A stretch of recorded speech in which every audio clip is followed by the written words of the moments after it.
It's kind of limpy, insignificant looking, doesn't pack much flavor, never the centerpiece. You don't remember when you had it last because it's so forgettable. But at one point, it was one of the most essential ingredients supporting the rise of Chinese food across the United States. It was the single ingredient that launched Choy, the packaged Chinese food manufacturer producing crispy noodles and chop suey for over 100 years now, into one of the biggest Chinese food brands in the country. Today, we'll learn all about bean sprouts. Hi, my name is Christy, and this is the American Chinese Food Show. What are bean sprouts? Where do bean sprouts come from in the United States? Do you ship them from Asia like lotus root or water chestnut? How do they grow? Oh, I know how to answer this question. I grew up in Hong Kong, so instead of the taking care of an egg like a baby school project many American kids did, my home exercise was to grow bean sprouts. Bean sprouts are some of the easiest to grow vegetables. You just soak your chosen beans like mung beans or soybeans for several hours, then drain them and place them in a jar or a tub with a breathable cover in a dark and warm environment. Rinsing them with fresh water every day, and sprouts appear a few days later. Choy started actually not that differently. There were two college friends from University of Michigan.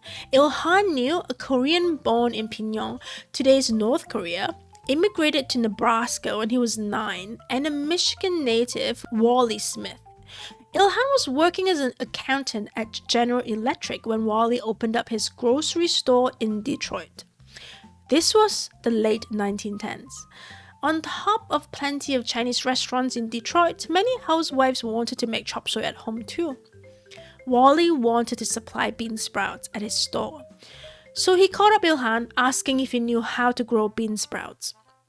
Il-han was probably like, dude, I am Korean, of course. Have you had our sokjun namu? He grew an experimental first crop of sprouts in his basement bathtub. Boom, fresh bean sprouts. Turns out, growing them was not the difficult part. It's packaging that took many attempts. Jeannie Dean, Wally's daughter, in a phone interview with Taste online publication, said the fresh sprouts would turn brown and unappealing once they had been on shelves a few days. So her father went to Lansing and got permission from a factory there to can them in glass. But that didn't quite work either because the process still turned the bean sprouts dark. At last, they started putting them in tins. The bean sprouts were able to remain crisp, tender, and a translucent pale yellow. Ta-da! Bean sprouts in cans. So how innovative was the idea? Libby's started selling chop suey in tin as early as 1907, along with bacon in tins and ox tongue in glass jars. But I can't find anything on the content of their chop suey, so Choy might very well be the first to can bean sprouts. Yes, there were plenty of competitors, Fuji from Chicago and Oriental from Indiana. Japanese manufacturers that started from soy sauce both came out with bean sprouts in cans around 1926. But Choy was already aggressively conquering the Midwest and the East Coast by then. Before I nerd out on growing bean sprouts, let's talk about bean sprouts in Chinese food. Do the Chinese eat them? Yes, we do. The earliest documentation of eating bean sprouts is from the Southern Song dynasty around the year 1200 by Lin Hong in Mountain Home Offerings, which is an amazing, almost vegetarian cookbook. In today's Fujian province, people soak black beans in water a few days before the Hungry Ghost Festival. After they sprouted and presented before the ancestors, they were washed, blanched with oil, salt, bitter wine, and spices to make a dish that can be wrapped in sesame cakes. By the Ming Dynasty, people began eating mung bean sprouts.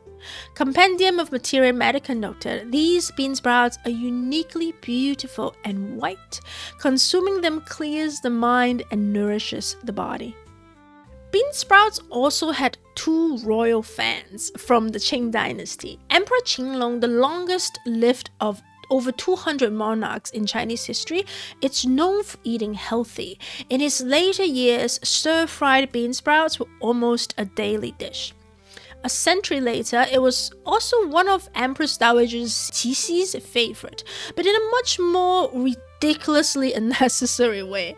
The dish is called silver inlaid sprouts. Minced chicken meat is threaded through the middle of the sprout with a needle and wet cotton thread. Warm oil is then poured over the sprouts. It took hours to make just a few sprouts, but I guess that's the point. What about normal people? The United States Department of Agriculture sent some folks overseas to understand foreign plants in 1913. This is what they said about bean sprouts in China. These bean sprouts are eaten as a vegetable when scalded, and they are a very tasteful product indeed when served either hot with cut up meat or cold as a salad with some soybean sauce and vinegar sprinkled over them. For me as a Cantonese, I grew up eating mung bean sprout stir fry with fried tofu and soybean sprout soup with silken tofu and pork. This is a photo of a cartload of tubs filled with sprouting bean sprouts in Beijing in 1913. After soaking the mung beans overnight, they are poured into these big wooden tubs with holes in the bottom for draining off the water. The top is covered with straw to keep out the light.